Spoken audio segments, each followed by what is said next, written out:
Oublie tout ce que tu pensais savoir sur la construction moderne, car il existe des endroits sur cette planète où l'être humain ne devrait pas exister, et pourtant, il a décidé d'y construire. Sous des milliards de tonnes d'eau au-dessus de failles géologiques actives, face à des rivières capables d'effacer des villes entières, l'ingénierie a cessé d'être un simple outil, pour devenir un acte de défi. Ce n'est pas une vidéo sur des bâtiments. C'est un voyage à la frontière exacte où la logique s'effondre, où une erreur de quelques millimètres signifie la mort et où la nature ne négocie pas. Ici, l'océan écrase, la terre tremble, l'eau réclame son passage avec une force impossible à arrêter. Et pourtant, des tunnels traversent les mers, des barrages retiennent des fleuves colossaux, des ponts semblent flotter soutenus par des fils d'acier et des machines intelligentes construisent le monde avec une précision supérieure à celle de l'homme. Ferme les yeux un instant et imagine le poids absolu de l'océan au-dessus de ta tête. Pas en mètres, pas en tonnes, mais en milliards de tonnes d'eau pressant sans relâche. Dans le détroit de Tsugaru, entre les îles japonaises de Honshu et de Hokkaido, l'homme a décidé de construire là où la logique disait que c'était impossible. C'est ainsi qu'est né le tunnel Seikan, enfoui à 240 mètres sous le niveau de la mer traversant le plancher océanique sur 54 km de roches vivantes. Mais l'eau n'était pas l'ennemi principal. Sous l'océan, les ingénieurs ont dû affronter 9 failles géologiques actives, des couches de roches volcaniques instables et des infiltrations constantes capables d'engloutir le tunnel en quelques minutes. Le secret de sa survie réside dans un système d'injection chimique à haute pression qui solidifie la roche avant le forage, ainsi que dans un revêtement en béton armé de près d'1 mètre d'épaisseur, conçu pour résister à la fois à la pression externe et au séisme. Un système de pompage industriel permanent extrait en continu des tonnes d'eau de mer par minute maintenant, au sec un espace que l'océan tente d'envahir sans répit. Il existe des ouvrages qui se mesurent en mètres, et il en existe d'autres qui se mesurent par leur impact sur la planète elle-même. Le barrage des Trois Gorges en Chine ne se contente pas de contenir un fleuve. Il retient une masse d'eau si colossale que son poids a suffi à modifier même de façon imperceptible la rotation de la Terre. Selon les calculs de la NASA, le déplacement de cette immense quantité d'eau a altéré le moment d'inertie de la planète. Le réservoir s'étend sur plus de 600 km, retenant la puissance destructrice du fleuve Yangtze, l'un des cours d'eau les plus redoutables et meurtriers de l'histoire. À l'intérieur de la centrale, 32 turbines géantes, chacune pesant près de 400 tonnes, produisent une puissance installée de 22 500 MW suffisante pour alimenter près d'1 dixième de la population chinoise.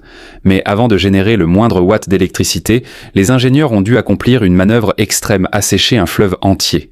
Grâce à la construction de bâtards d'eau monumentaux et de canaux de dérivation temporaire, le Yangtze a été contraint de changer de cours, laissant apparaître son lit afin de permettre le coulage de plus de 27 millions de mètres cubes de béton. Le coût total du projet, estimé à 32,5 milliards d'euros, équivaut à la construction de plus de 15 stades Santiago Bernabéu ou au financement du réseau ferroviaire à grande vitesse d'un pays européen pendant une décennie entière. Mais ce barrage n'est pas qu'une usine de production d'énergie. C'est un système de défense vital capable de réguler des inondations qui pendant des siècles ont coûté la vie à des millions de personnes. Il incarne l'équilibre fragile entre une ambition humaine démesurée et la nécessité de protéger la civilisation face à des forces qui ne peuvent être ni arrêtées ni vaincues, seulement contenues. Imagine une structure qui semble flotter dans les airs, suspendue au-dessus de la brume, maintenue uniquement par des fils brillants sous le soleil. Mais ici, il n'y a aucune magie, seulement du calcul extrême.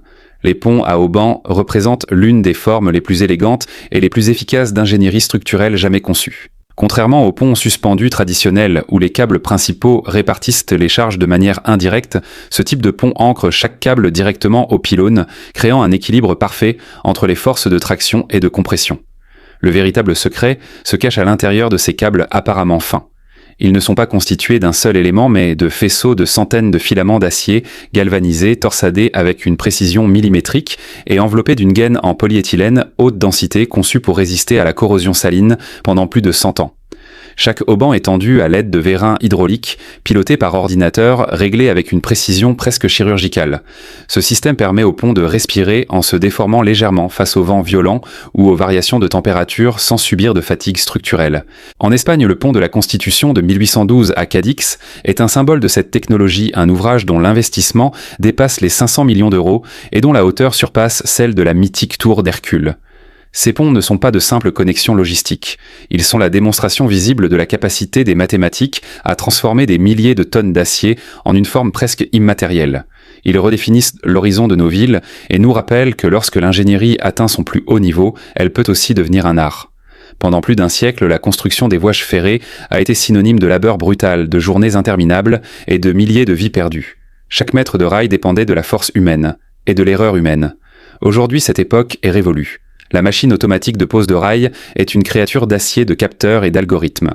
Un train de construction autonome qui fonctionne comme une usine sur rail, capable de déployer le ballast, positionner les traverses et souder les rails dans un flux continu parfaitement chorégraphié. Son niveau de précision est presque inhumain. Les soudures et les alignements sont réalisés avec une déviation inférieure à 1 mm, une tolérance si faible qu'elle permet au train à grande vitesse de circuler à 350 km/h sans vibration ni usure prématurée. Le secret de cette efficacité absolue réside dans son système de guidage laser haute fidélité.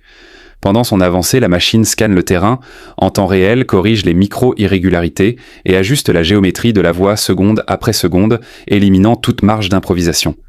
Cette technologie ne se contente pas d'accélérer la construction de plus de 500%. Elle supprime l'un des plus grands risques de l'ingénierie ferroviaire, une seule fixation mal ajustée peut provoquer une catastrophe. Chaque unité représente un investissement proche de 25 millions d'euros, mais son impact est inestimable. L'avoir travaillé sous la pluie de nuit ou à l'intérieur d'un tunnel, c'est assister à l'émergence d'une nouvelle réalité, un futur où les infrastructures du monde se construisent seules avec une précision qu'aucune armée de travailleurs ne pourrait jamais égaler. Pour construire au cœur d'un fleuve indomptable, il faut d'abord accomplir ce qui semble impossible, chasser l'eau de son propre territoire. La déviation des cours d'eau constitue l'une des phases les plus tendues et les plus dangereuses de toute l'ingénierie civile. Une erreur ici ne se corrige pas. Elle se paie. À l'aide de bâtardeaux des digues temporaires composées de roches de terre et d'acier et de canaux de dérivation monumentaux, les ingénieurs contraignent le fleuve à abandonner son cours naturel pour emprunter un itinéraire artificiel. Ce n'est qu'alors que le lit originel se retrouve à sec et vulnérable. Le véritable défi ne consiste pas à déplacer l'eau, mais à contenir sa fureur. Le canal de dérivation doit être conçu avec un angle précis et une rugosité soigneusement calculée. Si l'eau gagne trop de vitesse, l'érosion peut détruire les structures temporaires en quelques heures, libérant une inondation catastrophique sur le chantier. Durant cette phase critique, des capteurs ultrasoniques de débit sont installés en amont capables de détecter la moindre augmentation soudaine du flux. Ces alertes offrent quelques minutes vitales pour évacuer les travailleurs avant que le fleuve ne tente de reprendre son chemin d'origine. Dans les projets d'envergure internationale, cette étape préparatoire peut absorber jusqu'à 200 millions d'euros du budget total.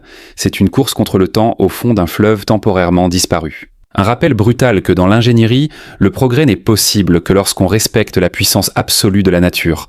Une route moderne n'est plus une simple bande d'asphalte noir. C'est un système multicouche de haute ingénierie conçu pour résister pendant des décennies au trafic lourd, aux températures extrêmes et à des phénomènes climatiques de plus en plus violents. Tout commence par le sol ciment, une couche de fondation stabilisée qui répartit la charge des camions de fort tonnage vers les couches profondes du terrain. Par-dessus, on applique la couche de roulement, un mélange de bitume et de polymères élastiques étalé à plus de 170 degrés Celsius. Le secret de sa durabilité exceptionnelle réside dans cette formulation avancée. La surface est capable d'auto-réparer les micro-fissures causées par la fatigue du matériau et d'évacuer l'eau de pluie grâce à une porosité contrôlée, réduisant ainsi le dangereux phénomène d'aquaplanage.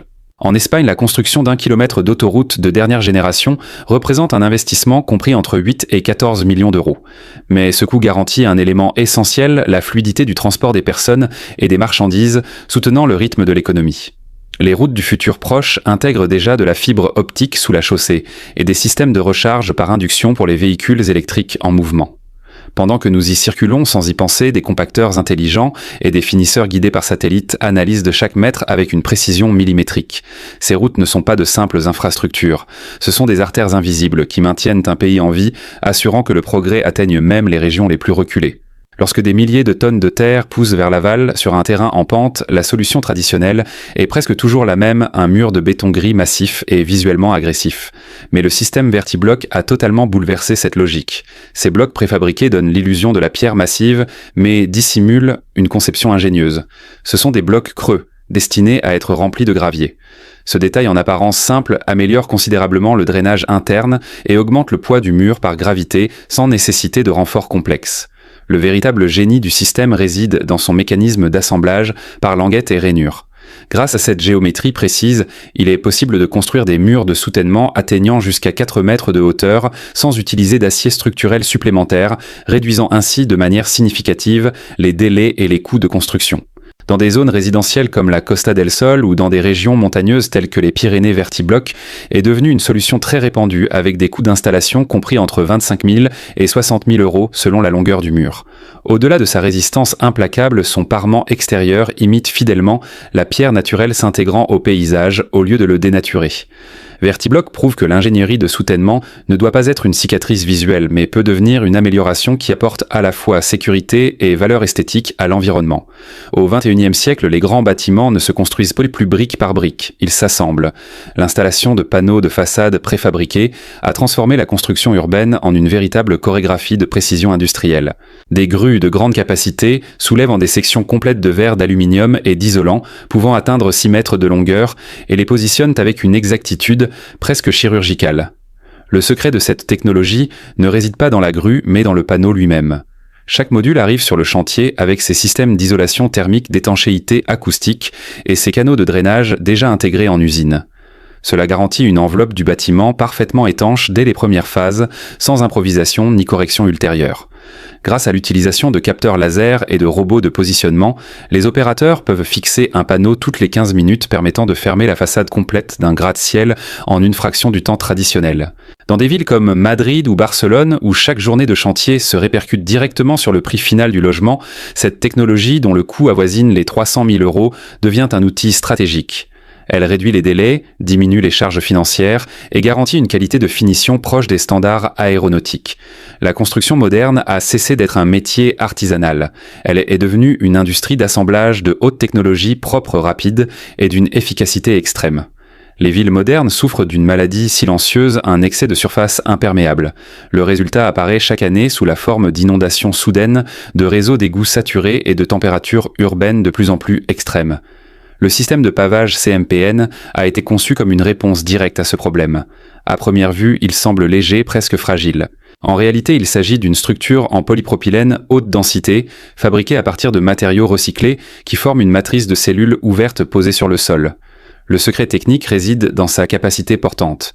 Une fois remplie de gravier ou de terre stabilisée, cette structure peut supporter le passage de véhicules de secours et de camions allant jusqu'à 100 tonnes sans se déformer. Contrairement à l'asphalte traditionnel, elle permet à l'eau de pluie de s'infiltrer directement vers les nappes phréatiques, éliminant les flaques et réduisant la pression exercée sur les stations d'épuration municipales.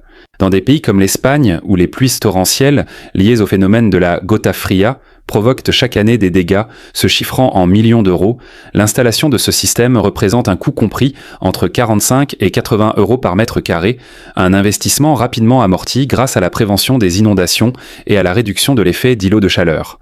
Le CMPN redéfinit l'urbanisme moderne.